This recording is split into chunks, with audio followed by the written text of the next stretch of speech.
Bonjour mes amis et bienvenue à tous sur votre chaîne Apprendre le français avec Jalel. En fait, مرحبا بكم أصدقائي صديقاتي sur une autre vidéo باش نواصلوا الدراسة ديال la boîte à merveilles صندوق العجائب ديال أحمد الصفراوي.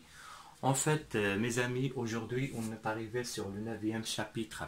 Sur le 9e chapitre, on va voir d'autres espaces, d'autres personnages et d'autres événements qui sont essentiels. Donc, on va continuer sur la même structure d'études, sur la même manière de voir les choses. Donc, on va démontrer le 9e chapitre. Donc, pour les lieux, les lieux, toujours d'Ashwafa, ou bien la maison de la voyante, la maison de résidence de Sidi Mohamed et ses parents et les autres. Le souk, l'espace de commerce, la Qessaria, les ruelles de Fès, et la maison de Sidi al-Arrafi. La maison de Sidi al-Arrafi, en fait, Sidi al-Arrafi, c'est une autre personne, un autre personnage qui va apparaître. Et en fait, on va passer directement sur les personnages. Les personnages, Sidi Mohamed, bien évidemment, Lalla Zoubida, son ami intime, Lalla Aïcha, Sidi al-Arrafi et Ma'alem Aslam, le papa de Sidi Mohamed. D'accord, on va passer directement sur les idées principales. D'accord.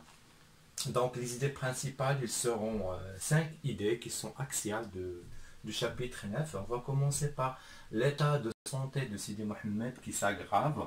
Sa maman s'en occupe. Donc toujours le problème de la santé de Sidi Mohamed, il était toujours malade, il était toujours souffrant. Sa maman, Lalla Zoubida, elle est là pour bien évidemment pour aider son fils à surmonter cette situation de santé un petit peu difficile. Elle est là à chaque instant, elle essaye de s'en occuper, elle essaye de lui donner bien évidemment l'aide, d'être toujours à ses côtés. D'accord. Le deuxième point, c'est la faillite.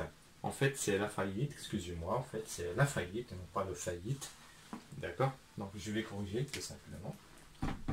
Donc c'est la faillite du père. En fait, malheureusement, le père a perdu son argent au souk.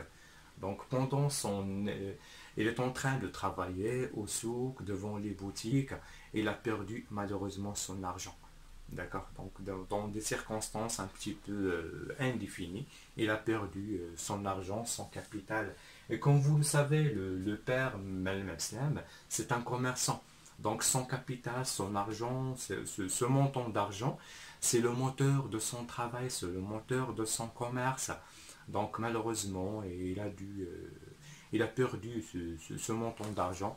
Donc il est en situation vraiment critique à ce moment-là.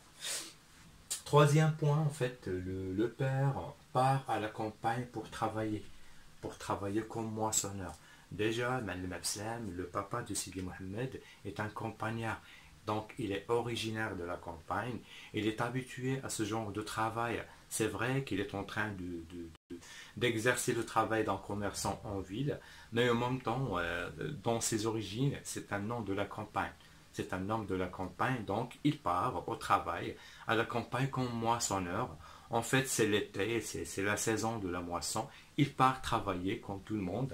Donc, pour la campagne un petit peu loin, il est à 2 jours de la ville de Fès.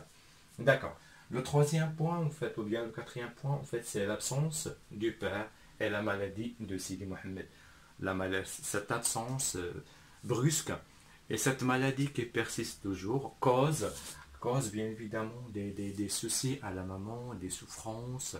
Elle est là à côté de son fils, ils sont seuls à la maison, ils sont en train de souffrir. Bien évidemment, c'est le manque d'argent, c'est le manque de la chaleur du père. Ils sont habitués à une manière de vivre un petit peu aisée, un petit peu tranquille, avec le papa qui est là aujourd'hui, il est absent.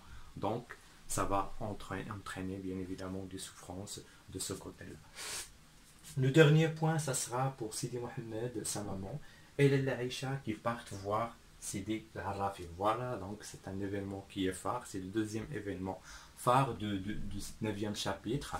Lalla Zoubida, en compagnie de son ami intime Lalla Aïcha, bien évidemment, plus le petit Sidi Mohamed, le petit enfant de 6 ans, ils partent voir un personnage, une personne qui s'appelle Sidi al-Arrafi. En fait, pour arriver à sa maison, ils doivent traverser des ruelles. Donc, le petit Sidi Mohamed, il est là avec sa mémoire. Elle est en train de décrire le climat général des ruelles. Il est en train de voir des bâtiments, des nouveaux quartiers qu'il n'a jamais visités. Donc ils vont passer par des petites ruelles, ils vont voir des maisons qui apparaissent un petit peu bizarres pour le petit Sidi Mohamed. Enfin, ils sont arrivés chez Sidi Al-Arrafi. C'est un homme qui est aveugle, mais pourtant il est très très intelligent, il a une conscience. Il a pris en considération la présence du petit Sidi Mohamed. Il s'est intéressé à lui. Il a mis sa main sur la tête, sur les cheveux du Sidi Mohamed. Il a dit voilà, c'est un petit enfant, il est très très gentil, très calme et très intelligent. Donc ce personnage-là, il a été bien apprécié par le petit Sidi Mohamed. En fait, c'est toute la visite. Cette visite-là, il a entraîné bien évidemment un soulagement, une tranquillité pour le petit Sidi Mohamed et pour les deux femmes. Voilà, donc ça doit mettre le point sur une pratique qui est très très marocaine.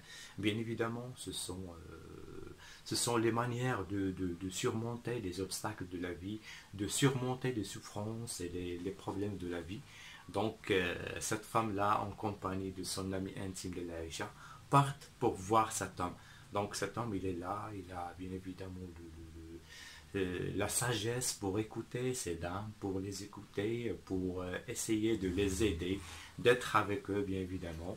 En fait, le fait d'écouter quelqu'un, c'est déjà mieux. Donc, les deux femmes sont en train de croire au pouvoir magique de cette personne qui était très très appréciée par Sidi Mohamed. Donc enfin on est arrivé sur le dernier événement de chapitre, du 9e chapitre. En fait il y a deux événements qui sont phares. C'est la perte d'argent par Mabslan et la visite à la maison de Sidi Al-Rafi. Donc mes amis, j'espère qu'on a pu faire un petit tour sur le 9e chapitre. On a pu expliquer un petit peu les idées principales, les personnages et les lieux également de chapitre 9. Certainement, ça va vous aider. Comme vous le savez, mes amis, cette séance, ces cours sont destinés directement ou bien essentiellement aux élèves de première année de bac. Donc vous allez devoir, bien évidemment, étudier un petit texte, un petit extrait de texte, que ce soit au niveau vocabulaire, au niveau conjugaison, au niveau figure de style et autre chose. Bien évidemment, vous aurez les questions de compréhension. Donc j'espère qu'on a pu faire un tour qui est un petit peu léger et clair pour vous éclaircir les idées sur le chapitre 9. Donc أصدقائي صديقاتي نتمنى نكونوا درنا واحد إطلالة اللي هي موجزة واضحة جدا وبسيطة جدا بخصوص الجزء التاسع ديال لابواط تاع ميرفي. Certainement في les examens ديالكم في الامتحانات في الكونترول غادي يكون عندكم واحد قطعة مصغرة اللي هي مقتطف من إحدى الروايات اللي عندكم في البرنامج اللي غادي يكون عليكم باش تقراوها و lire attentivement, comprendre et par la suite vous allez devoir répondre à des questions de compréhension, أسئلة ديال الفهم, أسئلة ديال la conjugaison et après أسئلة ديال les figures du style qu'on a déjà vu et autres questions. Donc من عندي كنتمنى لكم التوفيق mes amis. On est là pour vous aider, pour vous soutenir حنا هنا باش نساعدوكم وباش ندعموكم. Si vous avez des questions, des remarques ou bien des commentaires, on est là pour échanger avec vous. لحد الآن صديقاتي ما بقى لي الا نودعكم. ما تنساوش الاشتراك في القناة ديالنا، الدعم ديالنا بتفعيل الجرس باش يوصلكم كل جديد منا. كنتمنى لكم يوم سعيد. très très bonne journée. Merci beaucoup. Au revoir mes amis.